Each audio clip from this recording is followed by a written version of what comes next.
कि ये सरकार इतनी ज़्यादा ढीठ है कि कोई जो सेंसिटिव मुद्दा होता है, महिलाओं का मुद्दा सबसे ज़्यादा सेंसिटिव मुद्दा होता है, और खासकर सेक्सुअल हैरेसमेंट का मुद्दा। इतने बड़े बड़े सेक्सुअल हैरेसमेंट के चार्जेस हैं, उनको आप इस तरीके से प्रोटेक्ट नहीं कर सकते हैं। और आप देखेंगे कि महिलाएं जो अभी जंतर मंतर पे बैठी थी वो यहाँ तक चल के आ चुकी हैं, और अभी संसद यहाँ से ज़्यादा दूर नहीं है, और नहीं किसी से भीख मांगती, हल्ला बोल।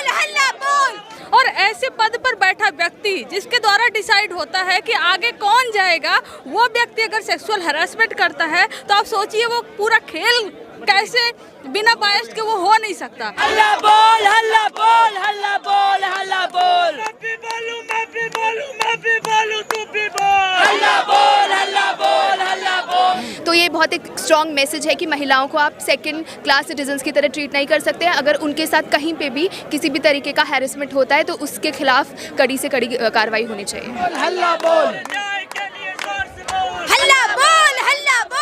महीनों से धूप में, गर्मी में, बारिश भी बीच बीच में हो रही है, महिलाएं बैठी हुई हैं, प्रोटेस्ट कर रही हैं। दुनिया मतलब देश से बाहर से भी लोग समर्थन दे रहे हैं, लेकिन इस सरकार के कान में जूं भी नहीं रेंग रहा है। हल्ला बोल, आवाज नहीं, जोर से बोल। हल्ला बोल, हल्ला बोल, हल्ला बोल, हल्ला बोल। आवाज़ नहीं पहुंच पाई का सवाल नहीं है, आवाज़ सुनी नहीं जा रही है।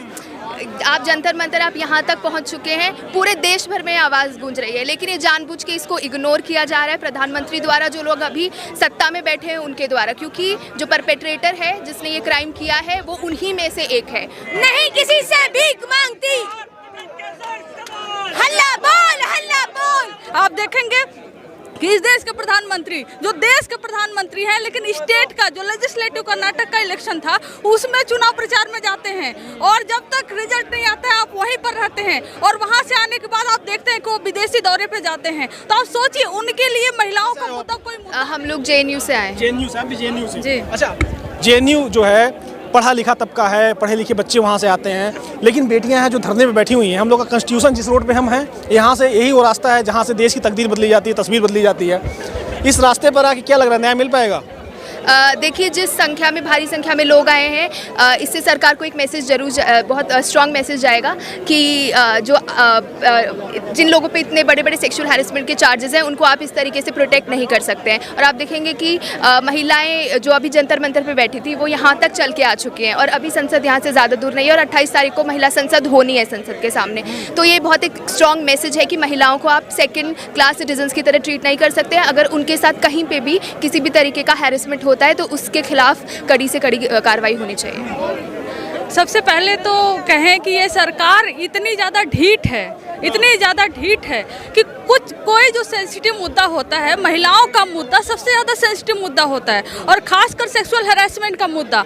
और ऐसे पद पर बैठा व्यक्ति जिसके द्वारा डिसाइड होता है कि आगे कौन जाएगा, वो व्यक्ति अगर सेक्सुअल हैरेसमेंट करता है तो आप सोचिए वो पूरा खेल कैसे बिना बायस के वो हो नहीं सकता, है ना। और यहाँ महीनों से धूप में, गर्मी में, बारिश भी बीच बीच में हो रही है, महिलाएं बैठी हुई हैं, प्रोटेस्ट कर रही हैं। दुनिया मतलब देश से बाहर से भी लोग समर्थन दे रहे हैं, लेकिन इस सरकार के कान में जूं भी नहीं रेंग रहा है। आप देखेंगे कि इस देश के प्रधानमंत्री, जो देश के प्रधानमंत्री हैं, लेकिन स्टेट का जो लेजिस्लेटिव कर्नाटक का इलेक्शन था उसमें चुनाव प्रचार में जाते हैं, और जब तक रिजल्ट नहीं आता है आप वहीं पर रहते हैं, और वहां से आने के बाद आप देखते हैं कि वो विदेशी दौरे पे जाते हैं। तो आप सोचिए उनके लिए महिलाओं का मुद्दा कोई मुद्दा नहीं है, क्योंकि जो सेक्सुअल हैरास करने वाला व्यक्ति है वो व्यक्ति उन्हीं का एक सांसद है। उस पर क्यों नहीं कार्रवाई करना चाहते? उस पर कार्रवाई करने के लिए, उसको जेल भेजने के लिए, और जो विक्टिम्स हैं जो उनको न्याय देने के लिए यहाँ पर जो महिला पहलवान बैठी हुई हैं। आप ये बताओ, यहाँ से कुछ ही दूर पे महिलाएं बैठी हैं जंतर मंतर पे, कुछ किलोमीटर है,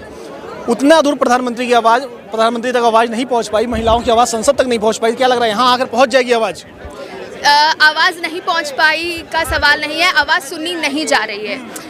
आप जंतर मंतर आप यहाँ तक पहुँच चुके हैं, पूरे देश भर में आवाज़ गूंज रही है, लेकिन ये जानबूझ के इसको इग्नोर किया जा रहा है प्रधानमंत्री द्वारा, जो लोग अभी सत्ता में बैठे हैं उनके द्वारा, क्योंकि जो परपेट्रेटर है जिसने ये क्राइम किया है वो उन्हीं में से एक है, और ये जानबूझ के सब कुछ जानते बूझते भी उनको प्रोटेक्ट किया जा रहा है। तो आप अभी देखेंगे, और ये आंदोलन अभी और बड़ा होने वाला है। अभी ये गाँवों में पहुँच चुका है, और लोगों में ये कॉन्शियसनेस है कि देश की बेटियों को न्याय नहीं मिल पा रहा है। अच्छा, ये बताओ, आप कह रहे हो देश की बेटियों को न्याय नहीं मिल पा रहा है, और सब लोग देख भी रहे हैं। आज की डेट में जहाँ पर हम लोग मौजूद हैं, देश की राजधानी है, स्मृति ईरानी यहाँ से मंत्री हैं, केंद्र सरकार की मंत्री हैं, वो तो कह रही हैं कि बेटियाँ जितना सशक्त हुई हैं 9 सालों में, उतना 70 सालों में नहीं हुई हैं। रिकॉर्ड तो कुछ और बताता है। आप देखेंगे पिछले मोदी सरकार के जो पिछले 10 साल अभी होने वाले हैं, उसमें कठुआ होता है, हाथरस होता है, उन्नाव होता है, रेसलर्स प्रोटेस्ट है और न जाने कितने मामले हैं जो अभी तक सामने भी नहीं आ पाए हैं। और ज़्यादातर केसेस में जो परपेट्रेटर्स हैं वो इन्हीं के पार्टी के, इन्हीं के आइडियोलॉजी के लोग होते हैं जिनको ये पार्टी बीजेपी प्रोटेक्ट करती है।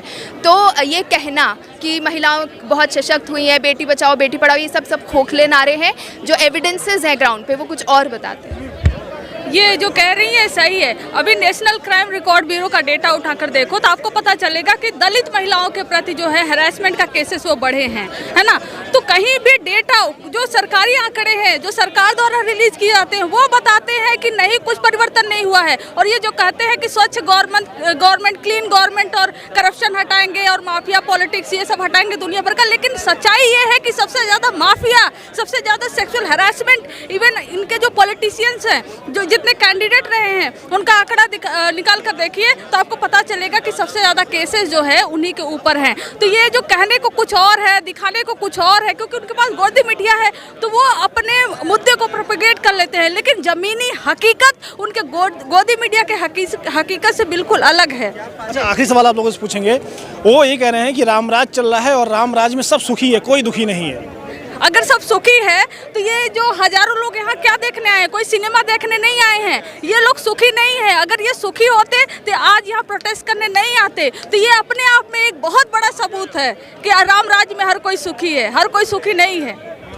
जी, अभी आज का तापमान 43-44 डिग्री तापमान में किसी को शौक नहीं है कि वो सड़कों पे इस तरीके से घूमे, या किसी को शौक नहीं है कि जंतर मंतर पे बिना पानी बिना बिजली के धरना दे। और ये सिर्फ दिल्ली की बात नहीं है, देश के कोने कोने में आप देखेंगे अलग अलग तरीके के आंदोलन इस सरकार के खिलाफ चल रहे हैं। और इनके कार्यकाल में भी आप देख लीजिए, शाहीन बाग आंदोलन इनके कार्यकाल में हुआ है, छात्रों का आंदोलन इनके कार्यकाल में हुआ है, किसानों का आंदोलन, और अब रेसलर्स प्रोटेस्ट हुआ है। तो जो लोग हैं वो सुखी तो किसी भी तरीके से नजर नहीं आ रहे। बेटियां हैं वो ये भी कह रही हैं कि आखिर न्याय कब मिलेगा, और लोग जब यहाँ सड़कों पे हैं तो सरकार क्यों नहीं सुन रही है। चलिए और भी लोगों के साथ पास चलते हैं, यहाँ पे और आगे बढ़ते हैं, जानते हैं लोगों से, देखते हैं। यहाँ पर देखिए कैंडल मार्च चल रहा है, कैंडल मार्च है।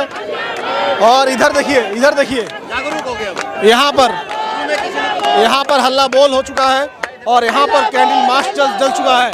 और यहाँ पर लोग हल्ला बोल हल्ला बोल हल्ला बोल हल्ला बोल हल्ला बोल हल्ला बोल, नहीं किसी से भीख मांगती।